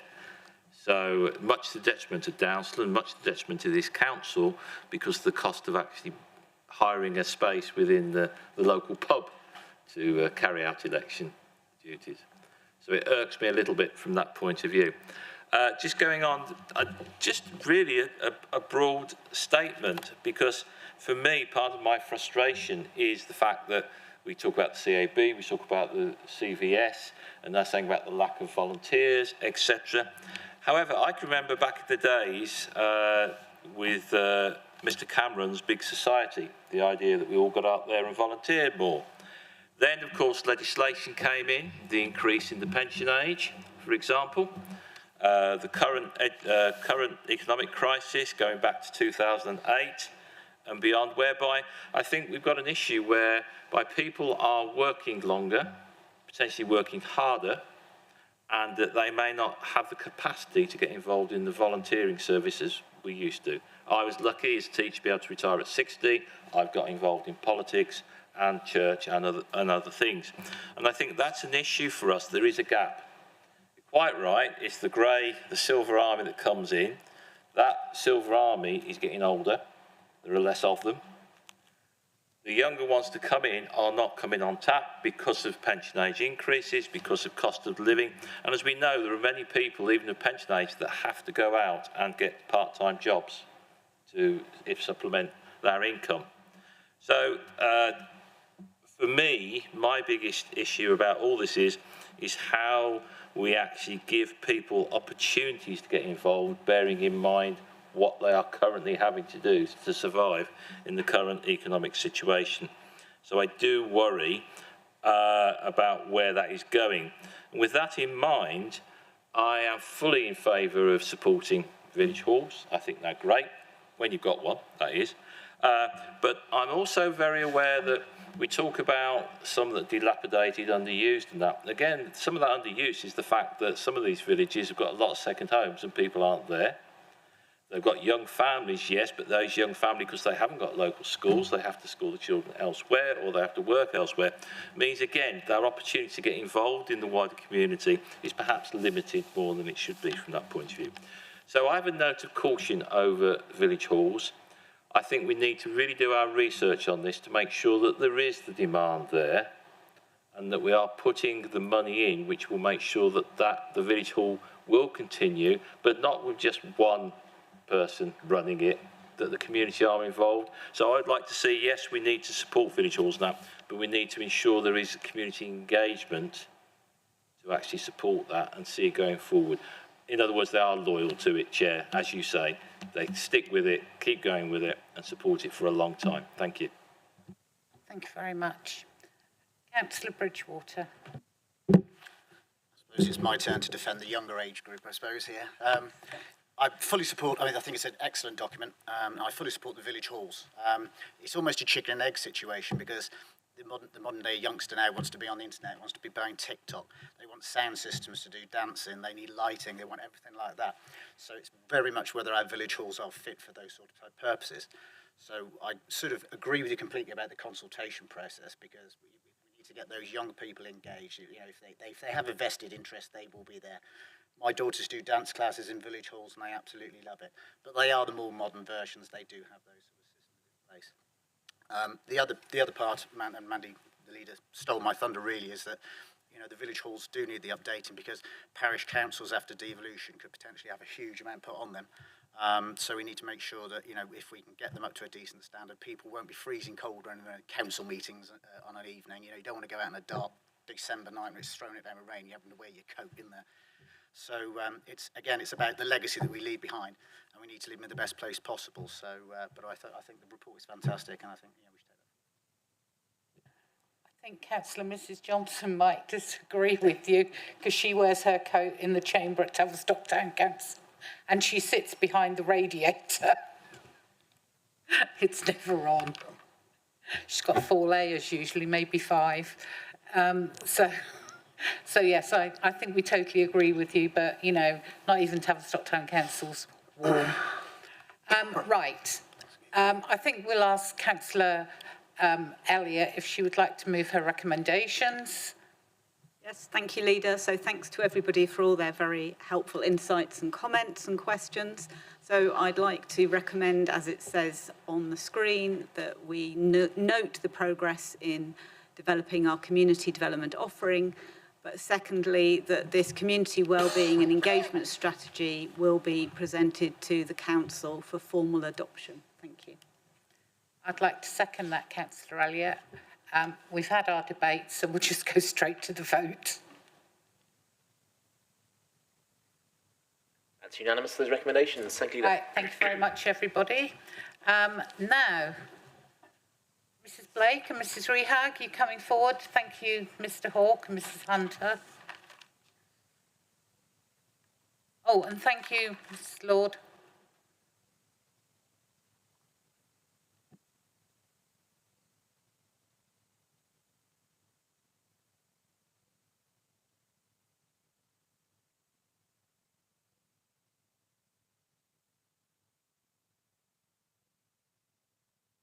Oh, Mrs Blake, you haven't come forward. Right. Okay. Well, yeah, we'll get to that at the end. Right, off you go. Hang on, it's me. Right. Good afternoon, everyone. You have before you a relatively straightforward paper asking for a couple of agrees and a couple of notes. Presenting this paper today is a mixture of happy and sad for me. Happy because hopefully, with the Hub's approval, we will be progressing a desperately needed scheme of socially rented housing within the borough, thus addressing our housing crisis. And of course, it's also within the Dartmoor ward, and it's taken a long time for this to come forward.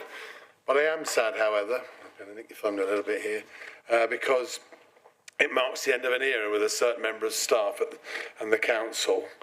Because the author of this paper, Alex Rehag, who sat over there, is leaving the council, and this is her very last Hub meeting. So welcome, Alex.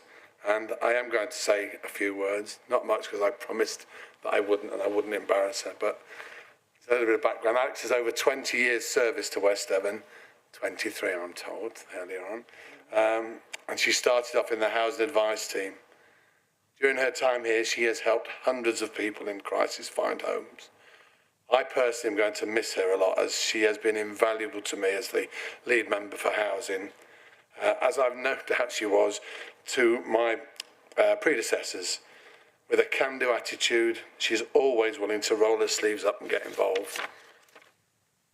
From parish council meetings, community meetings, road shows, often giving up our own time to face angry mobs and naked men. But we won't go into that, I promise I won't embarrass you. Yes, braveness is also one of our many assets. So thank you from me personally and from all the members who have helped. You will be missed by everybody, but I do wish you the very best in your new role.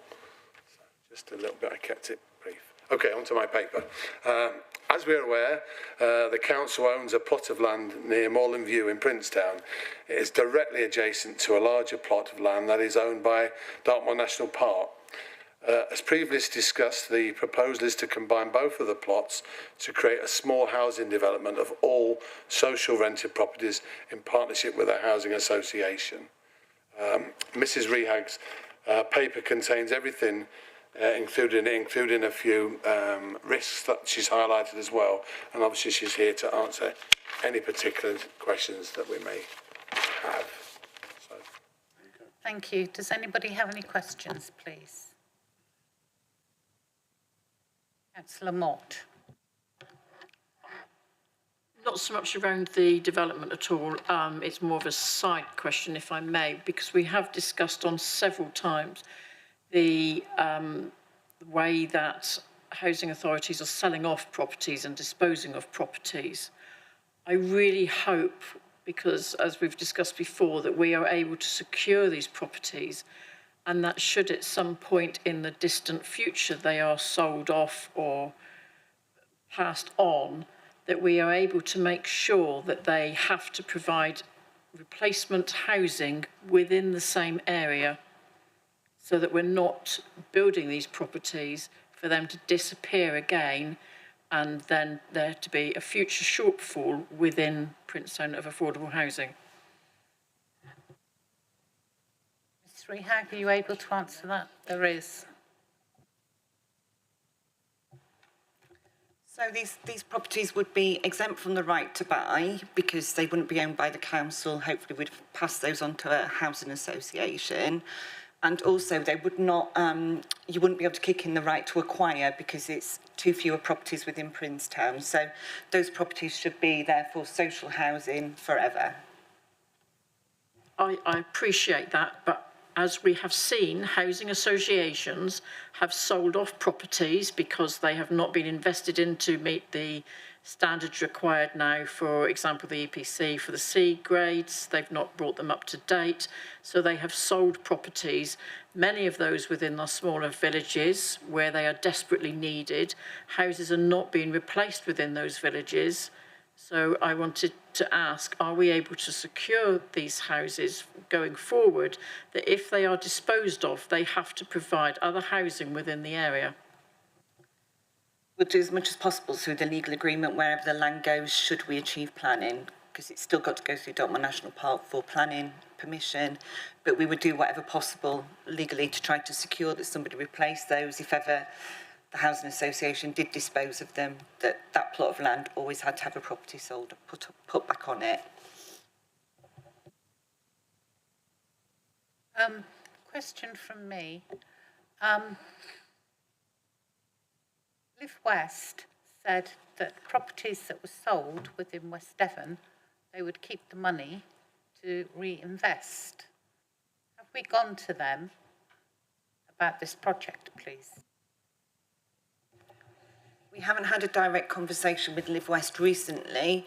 They are aware that we have a piece of land in Princetown, but until planning is achieved or refused, at that point we wouldn't be able to secure an RP on government grant changes, etc. So we need to achieve that planning in the first instance before we go down that route.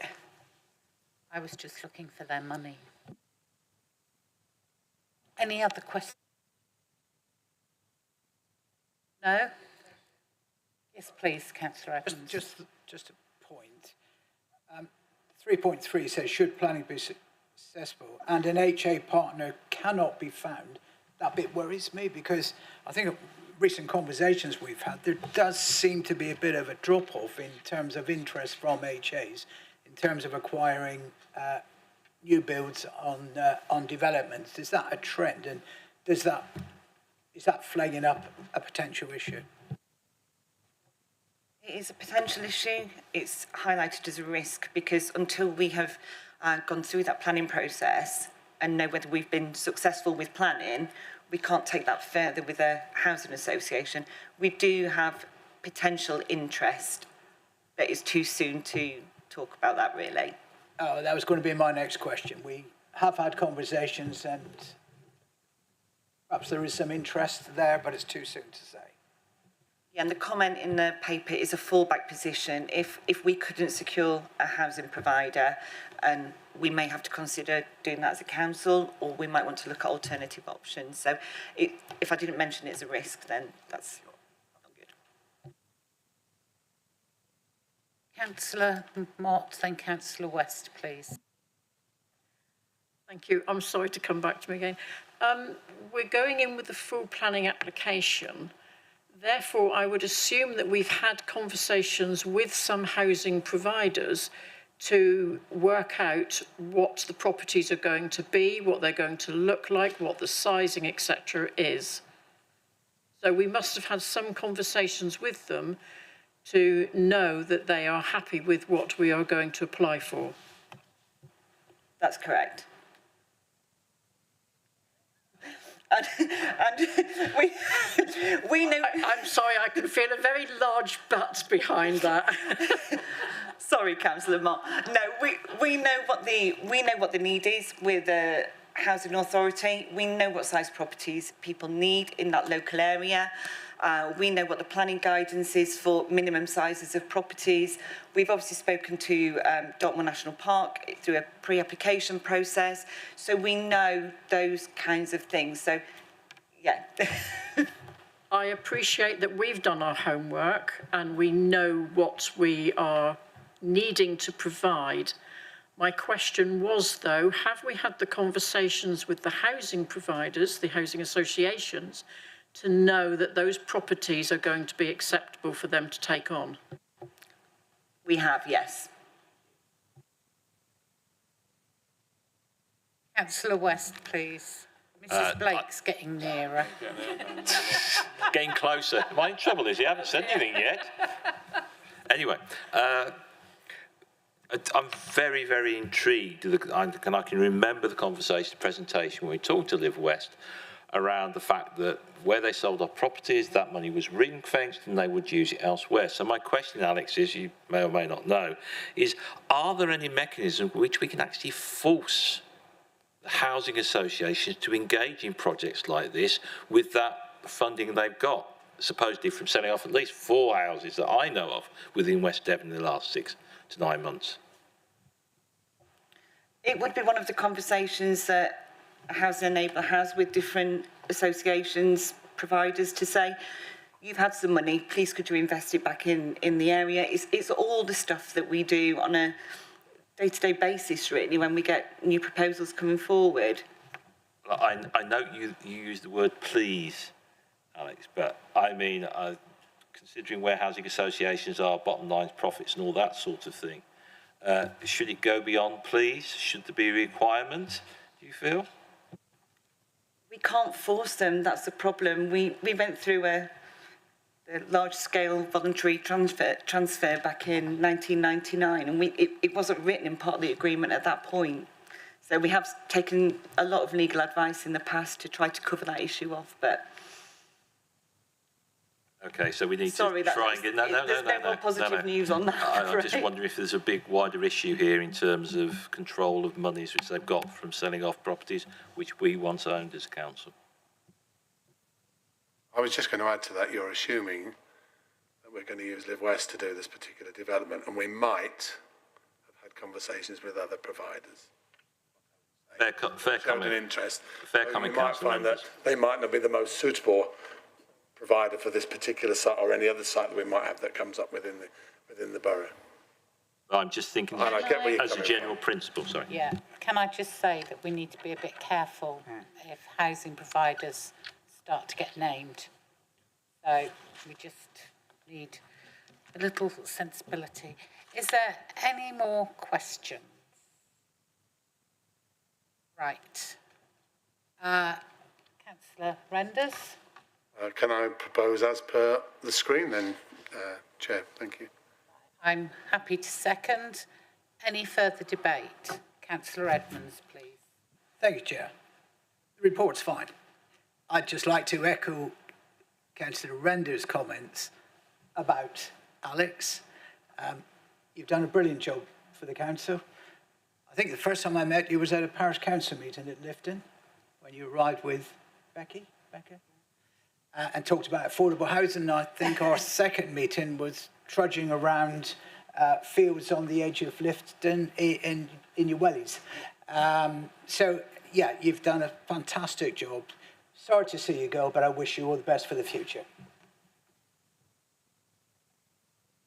Anyone else? Alex. Alex has become a personal friend of mine over the years. We've both been around for a very long time. And I've watched Alex really grow as a person. She's always been very bubbly and everything else.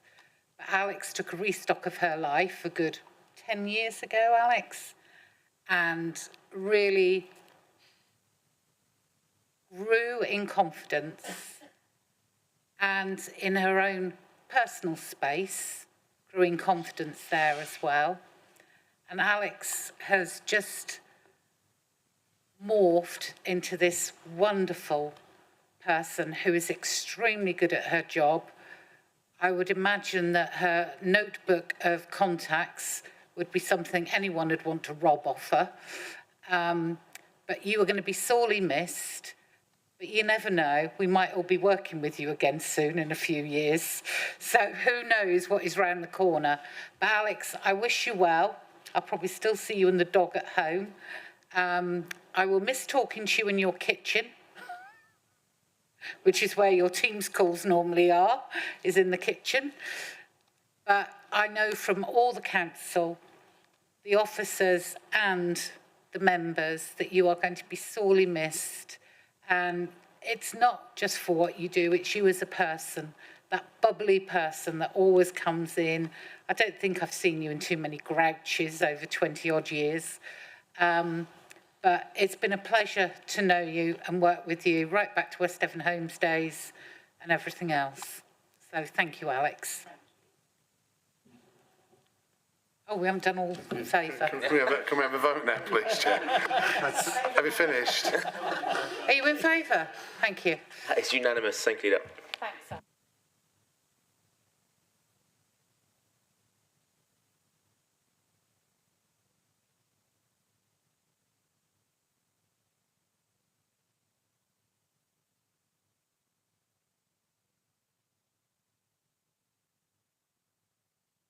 Go on then. Right, item 14 is the Tavistock Conservation Area Addendum, approval of a public consultation exercise, pages 155 to 190. And we have Mrs. Houselander who's joined us, and I don't know the person sat next to you. Is that Belle? So it's Belle, yes. Belle Richer. Belle Richer Hill, who was the person that put this together. So, yeah. I do know. Councillor Mott, off you go. Thank you, Chair. I seem to sense a bit of deja vu around this recommendation to Hub. However, we will have another stab at it and see where we go with it this time. As members can see from the paper, we are back again with a Tavistock Conservation Area Appraisal and Management Plan. This is to update and renew the one that was made in 2014. I know Ms. Richard Hill has done an awful lot of work with the town council and with the various groups around Tavistock that might have had an interest, and I know, you know, hopefully your meeting with the Heritage Group went well. So there's not really an awful lot more I need to say about this paper, Leader, other than as per the recommendation before you. Thank you very much. Does anybody have any questions, please?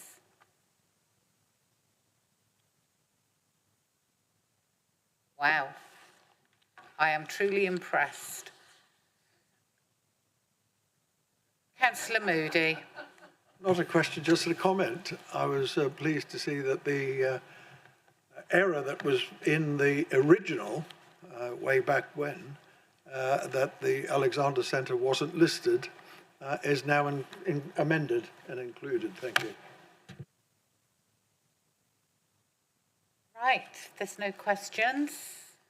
Councillor Mott, would you like to put forward your recommendation, please? Thank you, Leader. As per the recommendation on page 155, it's recommended that the Hub Committee approves the commencement of consultation on the draft Tavistock Conservation Area Appraisal Management Plan Addendum for the purpose of consultation with the public. Thank you. I'm happy to second. Any debate? I have to say I'm totally relieved. It's a much, much improved paper, and I have a few worries about it going to public consultation. But I'm hoping everything will be fine this time. May I see all those in favour, please? That is unanimous for the recommendation. There we go. Thank you both very much for attending. Right. Now I need to have an exclusion of the public and press. May I have a seconder, please? Thank you, Councillor Moody. All those in favour? Thank you very much indeed. That is carried to move into part 2. Thank you, Leader. Mr. Gardner, are we switched off? There he is.